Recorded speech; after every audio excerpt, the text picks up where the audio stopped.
Hello, and thank you for joining us for this month's edition of First Thursday Club.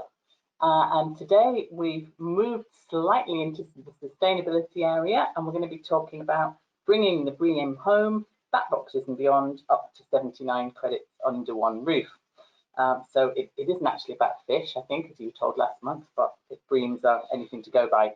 So I'd like to introduce our two speakers today. We have Roberta Epps, who's an Associate Director at RSK Biosensors, and we have Lorna Hurst, who's a carbon assessor, who's a BREEAM assessor in the carbon team.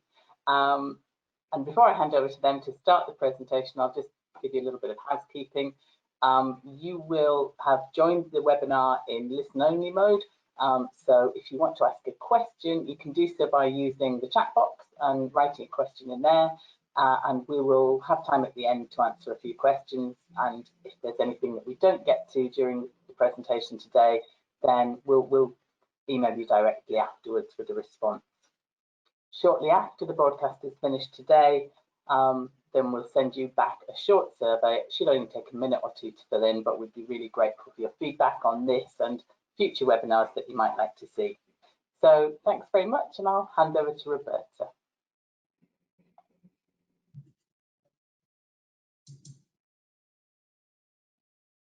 Thanks ever so much, Steph, and I just want to say welcome again everyone to our First Thursday webinar, where this month we are going to be looking at RSK's approach to our BREEAM services.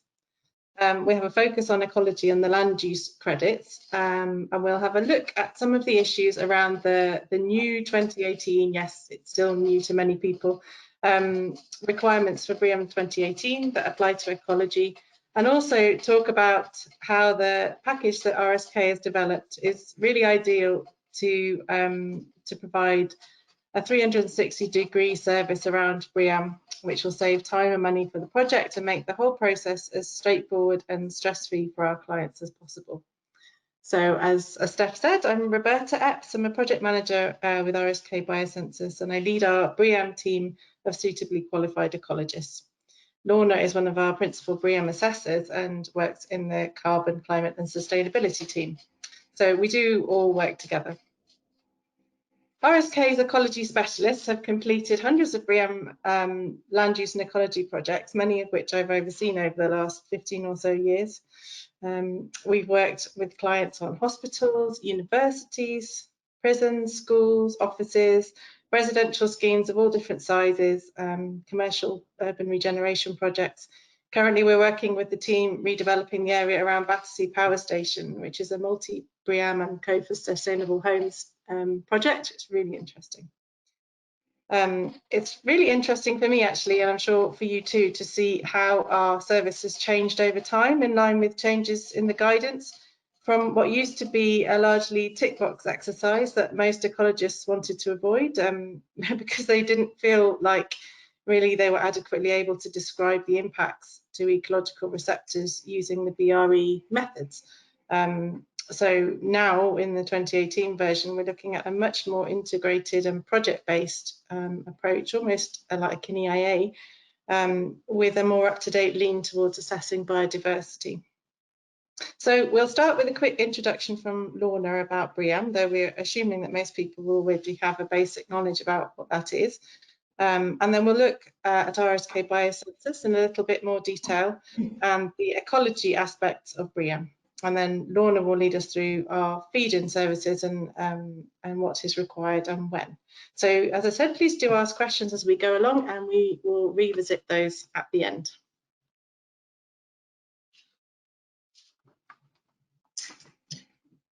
Thank you very much, Roberta.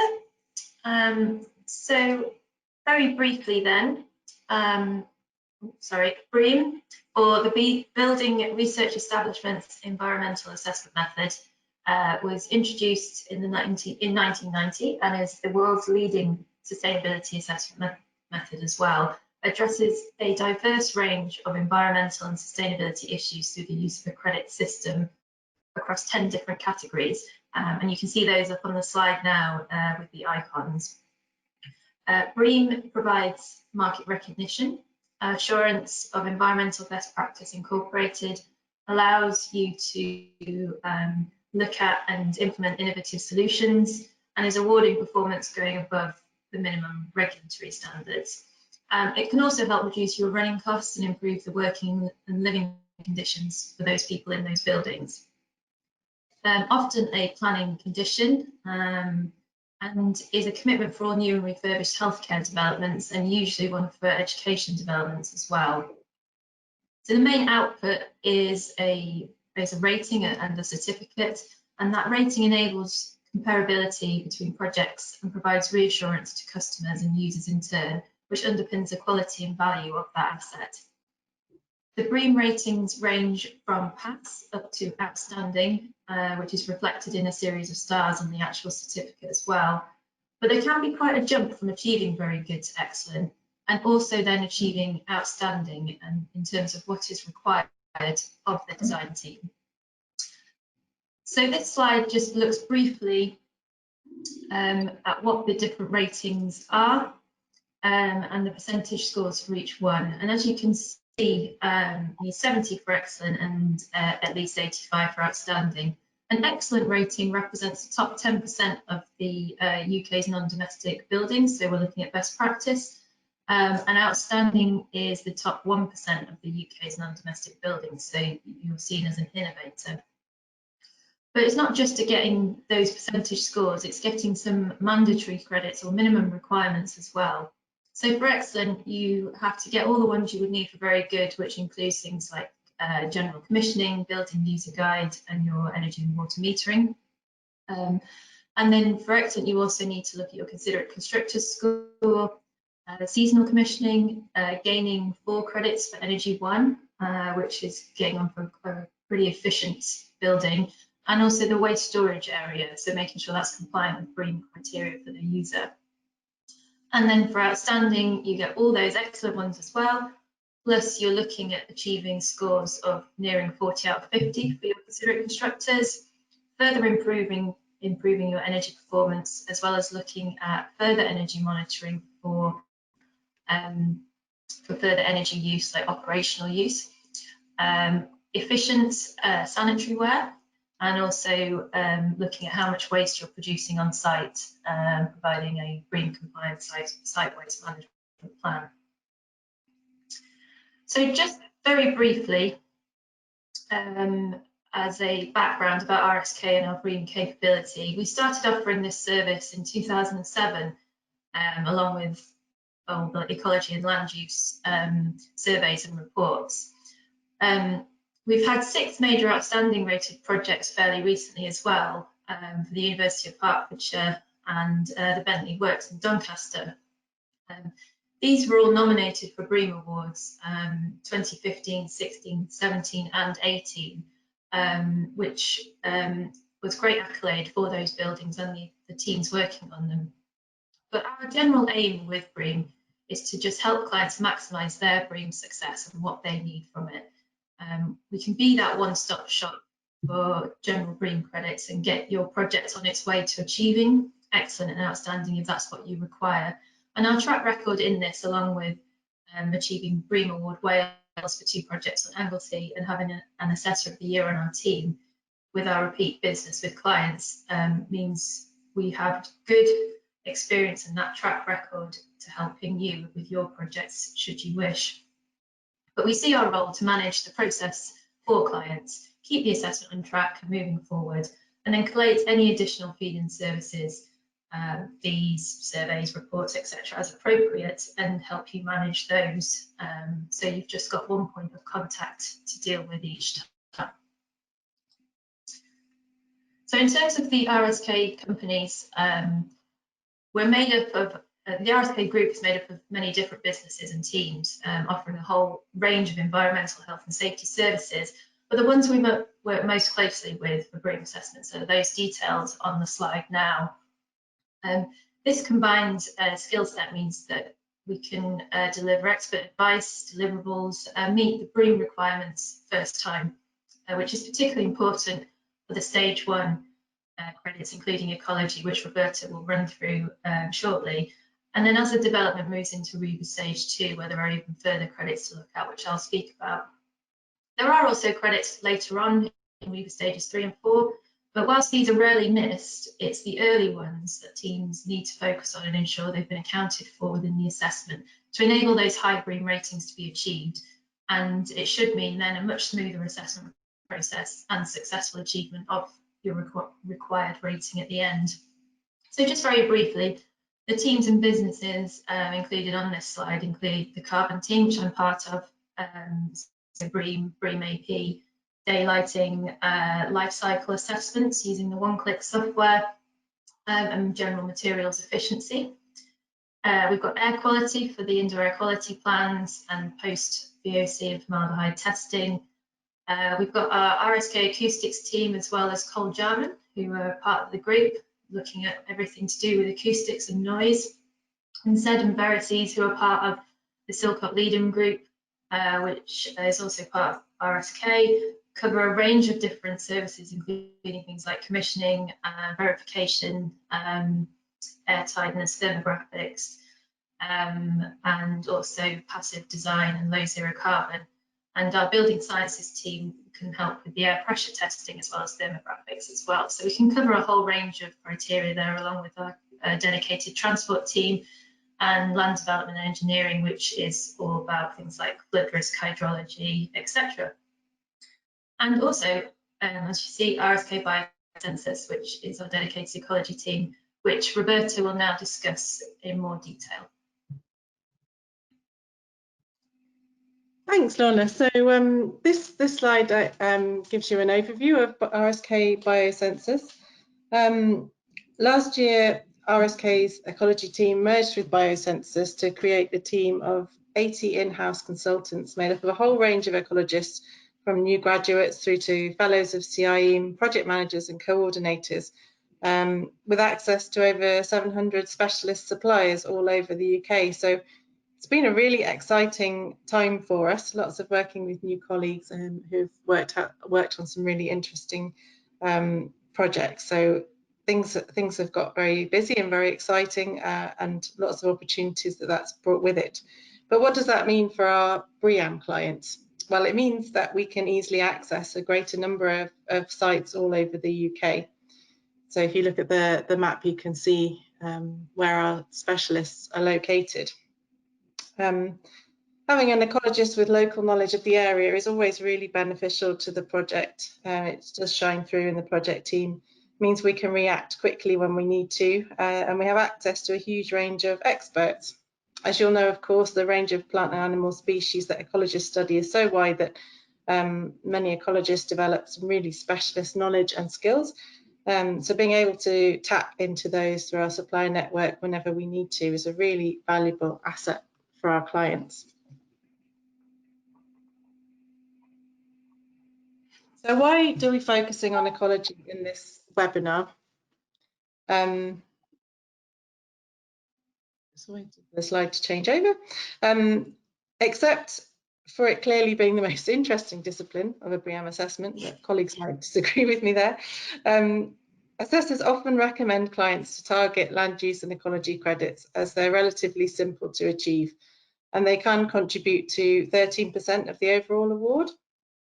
There are two routes that can be followed. There's the foundation route, or assessment route 1, that can be used only when indicated by the results of a checklist, where ecological opportunities and risks at the site are really limited in nature. The one we're most familiar with is the comprehensive route. That's where we tend to get involved, and requires a suitably qualified ecologist to work on it. And it must be used for sites where more complex ecological systems are likely to be present. It's worth noting actually that it's also optional for projects that are able to use the foundation route. It really doesn't take much ecology for much habitat for a site to become worth investing in an ecologist on your project. More credits, more than double actually, are available for following the comprehensive route to recognise the higher level of input and expertise provided by an SQE in comparison with the foundation route. So the foundation route, as I've said, can only be used for sites with ecological risks that can be understood and addressed by a project team member, just by using their general knowledge, but the credits are capped because of that. So when do you need RSK to come on board? Well, the answer to that is really as soon as possible. Ideally in Riva Stage 1, so that we can maximise our assistance and help clients in meeting planning requirements and achieve high BREEAM ratings. It's really possible to clear up to 15% of the credits in Riva Stage 1. And at this stage, we can advise on the most advantageous way to meet higher BREEAM ratings and show which ones are easy wins, which ones are cost effective, which need to be considered early and those are mandatory, and look at which ones have additional requirements or need further consultants to achieve them. So by accounting for this at the very start of the process, we can save project time and money in the long run and provide a more sustainable development overall. As you can see, by appointing RSK at Riva Stage 1, there are up to 14 credits and 2 further exemplary ones to be achieved. And with ecology in particular, they're very highly weighted, at least 1% per credit, if not more. And these can really maximise your overall score and a much better value for money than some other credits within the assessment. Worth noting as well that the materials section is also highly weighted. There is a section on contaminated land actually at the very start of the land use and ecology credits assessment. We defer to a contaminated land specialist for that one, but it is worth noting that our ecologists would always check for invasive non-native species, and because they will count as contaminants for that purpose.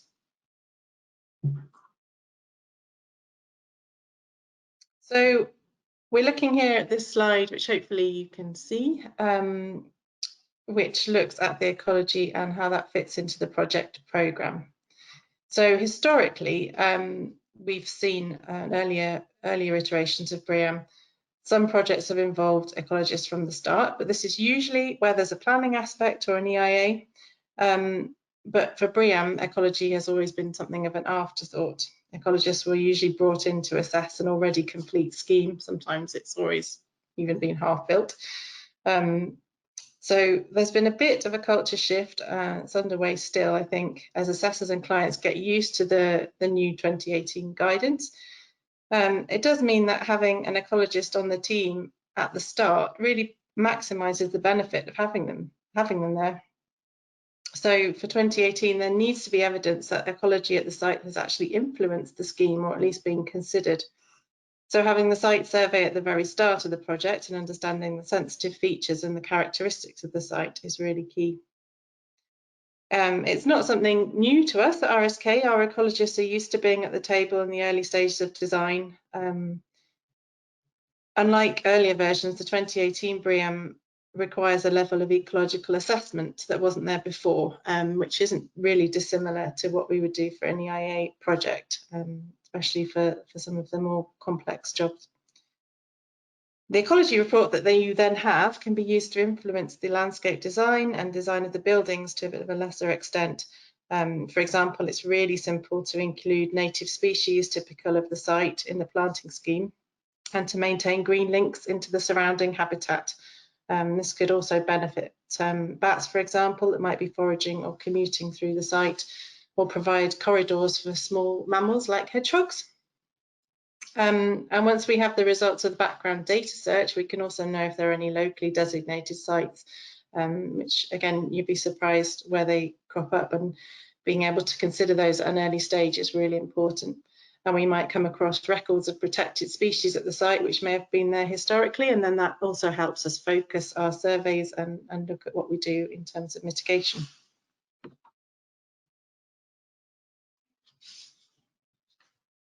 So this next slide is just a few questions of things that you hear people talking about, common questions and some misconceptions about BREEAM for ecology.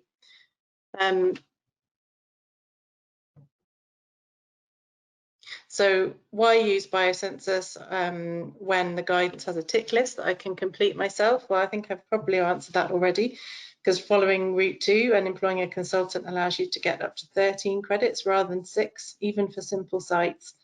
It also requires a lot more assessment than it used to. So a phase 1 habitat survey that might have been commissioned for earlier versions of BREEAM just isn't enough anymore.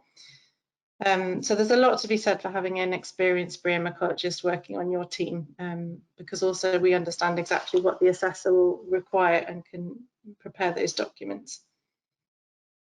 And when should you involve the consultant? As I've said, ideally at Riva Stage 1, because we need to have evidence that ecology has influenced the design of the scheme. We obviously don't need to be there full time. We don't need to be there at all of the design meetings, but just involved at regular intervals and kept in the loop as the design evolves. Many clients just ask us for an ecology survey. Sometimes they don't tell us it's for a BREEAM, but the survey really needs to be tailored for BREEAM, so it really helps us if clients specify that that's what it's for at the outset. Because then we can influence the design if possible, even if it's just retaining a patch of grassland that otherwise may have been removed and maybe didn't need to be. The ecology survey is also just one component of what's required for BREEAM. So, for example, to carry out the biodiversity assessment, it means categorising the habitat in a very particular way. So it really helps to understand that the survey is intended for a BREEAM assessment right at the start. Our team will always ask that question when asked to tender for a phase 1 survey or a PEA. It's quite a good tip for clients commissioning ecology services, actually, that if your ecologist doesn't come back to you and ask you about the project and what the work is needed for, then it's probably a company you should steer clear from. Recommendations, again, there's a comment there, I don't like the recommendations in the survey report. That's really something that we will never want to hear. Recommendations should never come as a surprise, and as a client they shouldn't be something you're ever unhappy with. The recommendations for ecological enhancements that we make are designed to suit the scheme and the client, so we never recommend things without talking them through first. It could be something really as basic and cost effective as a pile of logs. It might act as an insect refuge, or a more elaborate statement of the client's commitment to the environment. But our ecologists love to discuss these options and have some really innovative ideas too. Why do we need so much information? Well, we just need to have good copies of the site plan, landscaping and planting schemes, and we need to know about the future habitat that's intended for the site to be able to calculate the change in ecological value. For us to prove that ecology has been taken into account at each stage, we need to understand the scheme as much as we can. Do I need anything except for the survey report? Yes, you do. This next slide just illustrates what else we provide from the ecology services. We provide the ecology survey report, of course, but that now has an extra element of ecological assessment, which is described in that report. We interpret the report for the assessor by completing the guidance note 40, which actually relates the survey report to the credits, which is always a useful thing for clients to know. And we also complete the change in biodiversity from the ecological value calculator, guidance note 36. So we provide all those things along with the evidence that we've collected along the way, emails, letters, contracts, photos, and we package that all up, if appropriate, with the landscape and ecology management plan too. So it's really a complete package that we provide to the assessor that hopefully should tick all of the boxes. And we also provide a document that gives an overview of actually what credits we think have been achieved and how, and if possible to get more, what the client would need to do to achieve those.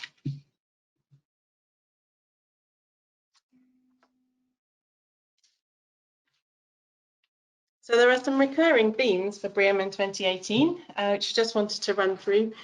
One thing that we have to confirm as your consultants all the way through the process is that compliance is monitored against all UK and EU legislation relating to ecology at the site. So obviously, in order for us to have that assurance and to be able to confirm that that's happened, we need to be involved throughout the process. It might be as simple as confirming that nesting birds haven't been disturbed, for example. It's also worth noting that the award of credits is a prerequisite on having achieved the last one, so they build upon each other, which they didn't used to do in earlier iterations of BREEAM. So once you've got LE1 and 2, you need to have those to get 3 and have 3 to get 4, for example. You also need to confirm, your suitably qualified ecologist needs to confirm that the mitigation hierarchy has been followed, which I'm sure most people will be familiar with, but you need to show that, if possible, you have avoided impacts to protected habitats and species of value. You need to show that if you can't do that, that you have protected them from damage. And if you can't do that, you need to show that you've really reduced or limited the negative impacts. And if that's not possible, then we need to start looking at compensation to make sure that's taken place, so that the overall ecological value is maintained overall.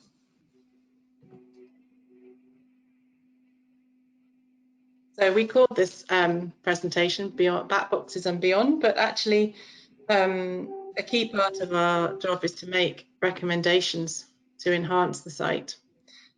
But actually there's nothing wrong with bat boxes or bird boxes as long as they fulfill particular criteria.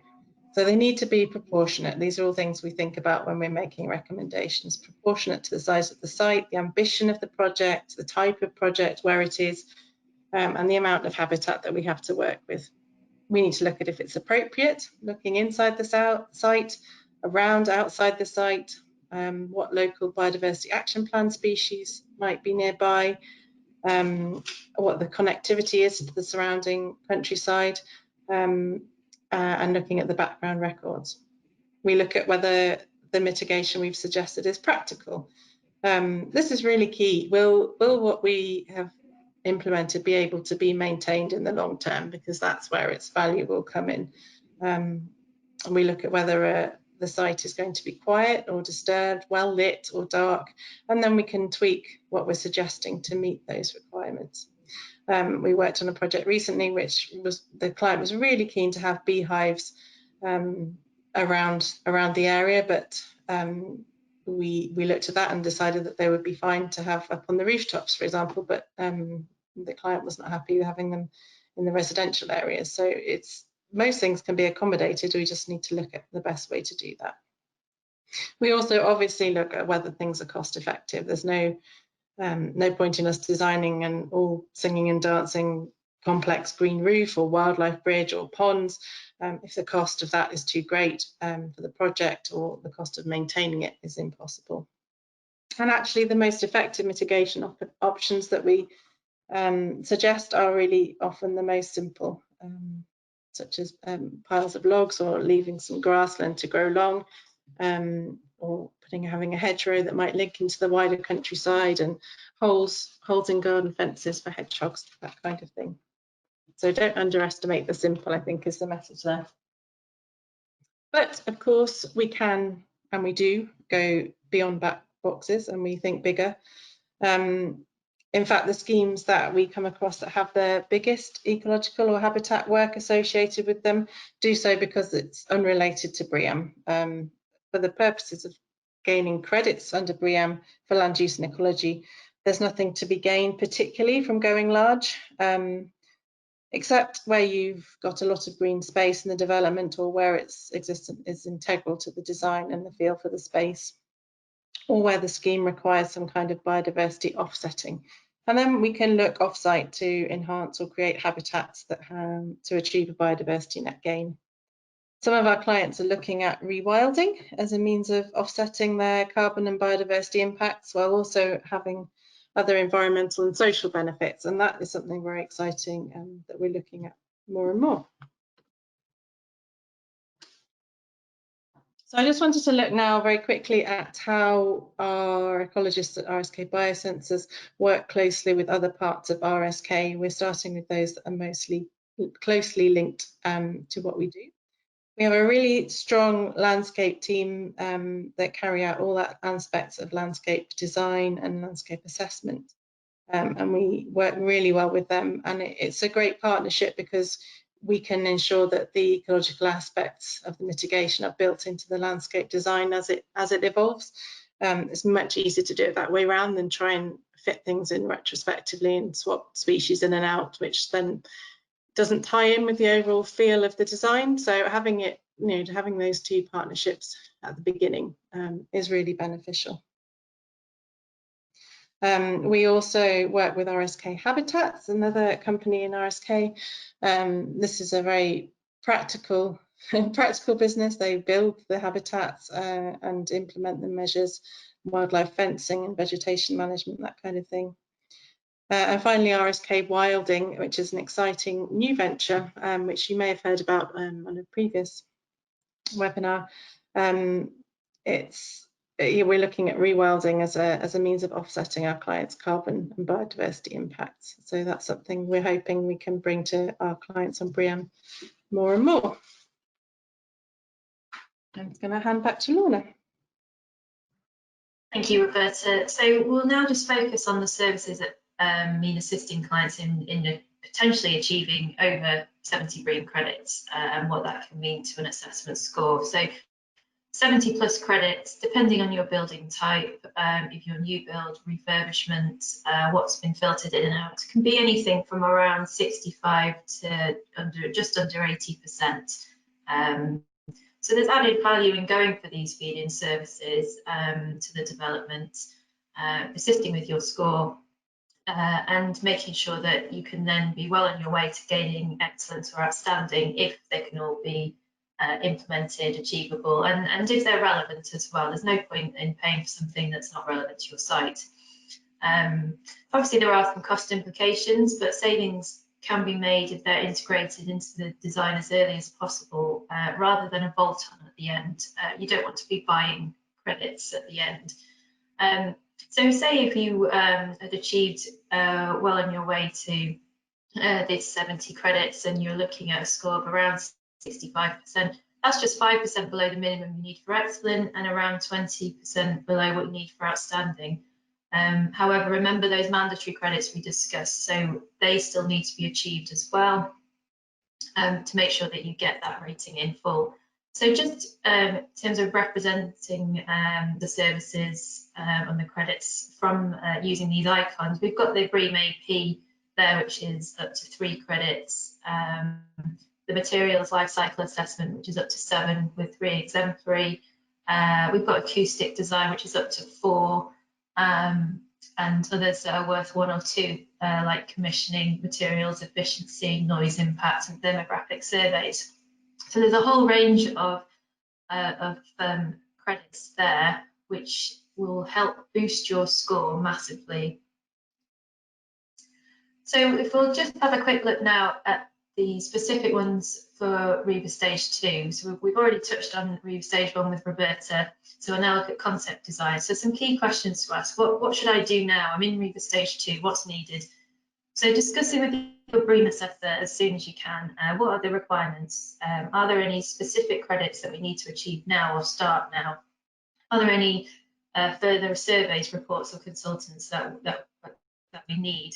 And so what is required at stage 2? What are these extra feed-in services? So it is the BREEAM AP that we touched on, up to 3 credits.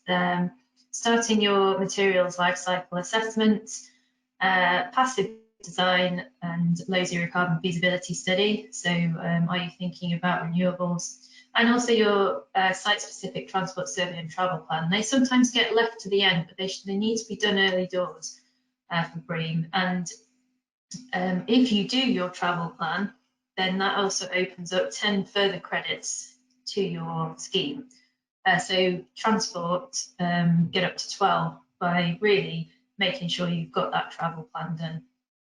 So what do all those credits mean? So you're looking at then starting to look at around the sort of 32% mark by getting these Riva Stage 2 credits, which is brilliant. And as I said, they open up another few for transport, which could take you over 40 if you got them all. So you're well on your way there to excellent and outstanding just by achieving things in Riva Stage 2. And also by doing the BREEAM assessment and some of these extra services, they will assist with planning. They'll come up as conditions in various ways, particularly with the new draft London plan. I'll just touch on this very briefly because I know not everybody is working in that area, but there are many requirements that match up with BREEAM and the London Plan. So the draft New London Plan will be mandated for all large developments referable to the Mayor of London. And the requirements are going to include life cycle assessments, which we've seen for BREEAM.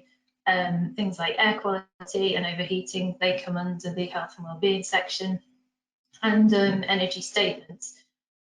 And it's likely that non-domestic developments are going to need BREEAM as well, and the boroughs are being encouraged to include BREEAM in their targets in local plans where appropriate.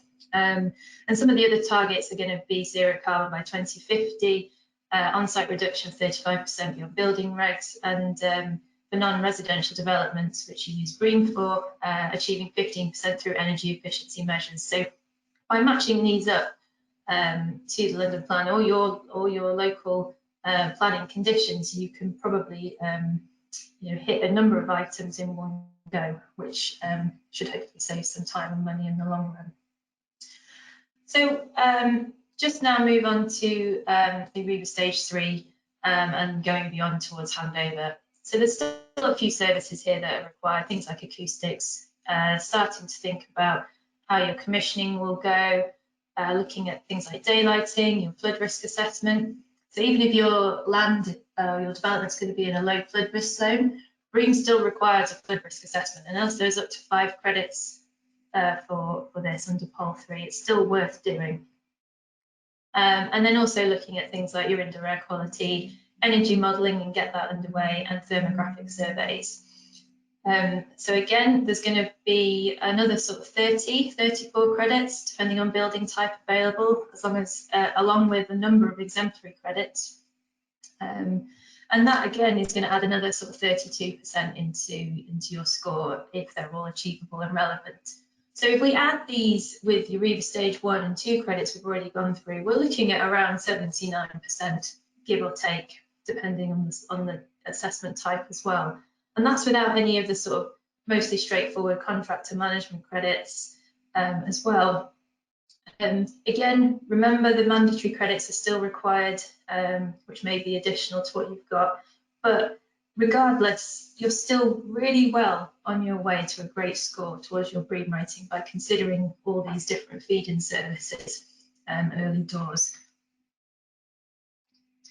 So where are we doing this, and how are we joining up our services already and helping clients? So just a couple of very brief examples. One was Chase Farm Hospital, where we were the BREEAM assessor and BREEAM AP. The building achieved excellence, and we also provided the indoor air quality plan and post-VOC and formaldehyde testing for the building. And coordinating those services was key to make sure that it all ran to time and within the programme of works. And another one was actually a prison, where we were the BREEAM assessor. Obviously, there's a lot more to consider with secure sites and managing those, and making sure that all our team were available to do a site inspection for the BREEAM, as well as looking at thermographic survey, acoustics and noise, and also the ecology surveys, and tying those all in together to work with the contractor and also the prison service. But the key one wanted to go through, a most recent one that we've been working on is Islington Mill in Salford, which is actually a BREEAM 2014 refurbishment assessment.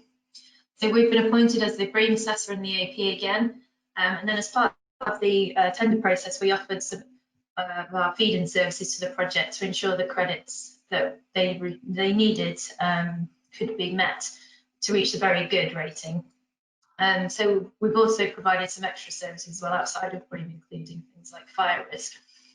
But at present, we're looking at general carbon, sustainability, air quality, ecology, which also includes some bat surveys and habitat plans, acoustics, passive design, low zero carbon and transport, and also flood risk. There will be some further services down the line as well. And with all these, the development's actually looking like it could achieve excellence, so going beyond the requirements it needs. So that would put it in that top 10% of developments. And as a refurbishment, this is incredibly impressive as well. And the designs have been developed in order to safeguard the building with essential repairs, and also to extend internal uses in a sensitive and appropriate fashion for for the type of building that it is. And it's actually been a great project to be part of. I'm really pleased that we've been able to help the clients so much here. So just wanted to wrap up there and say thank you all very much for your time. Hope you found it useful and some useful information.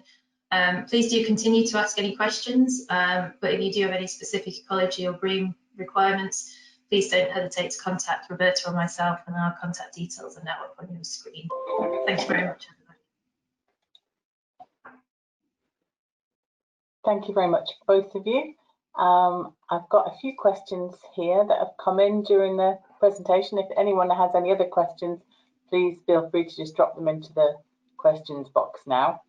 But if I can start off with one for Roberta. It says, you mentioned measuring biodiversity net gain for BREEAM. Is this the same as the DEFRA biodiversity assessment? They're almost the same thing. They're slightly different. So if you were going to be wanting to calculate your biodiversity credits anyway for an offsetting exercise or something similar to that, aside from the BREEAM assessment, then we would recommend following the DEFRA metric method. And we've had confirmation from BRE that both are acceptable and interchangeable. So take advice from your ecologist on that, but yes, they do the same thing. Brilliant, that's great. The next one says, the guidance says there should be consultation carried out. How do you do that? It does say that, and that's new from 2014. There's at least more emphasis on that. We will always carry out a background data search, which will get records from the local records centre, which is fed into from lots of nature conservation organisations as well. So by obtaining that information, we are getting all the local data that we need via those organisations. If the project is a bigger scheme that may have an EIA associated with it, then obviously there'll be some formal consultation that will count towards BREEAM arising from that. So you may find you've actually already done that aspect, and we'll have the evidence for that. We can go further. We can talk to local organisations, especially maybe if there might be a non-statutory local wildlife site next to you or nearby, and it might be appropriate to make contact with them and just explain what mitigation we're doing on the site and how that would link into their site, and just provide some reassurance as general polite stakeholder consultation we would normally do anyway. So I think we have it covered from a whole range of different aspects. Thank you, Roberta. And I've got one here, I think, for Lorna. In regards to indoor air quality, do you think the guidelines and requirements are going to change in response to the current COVID crisis?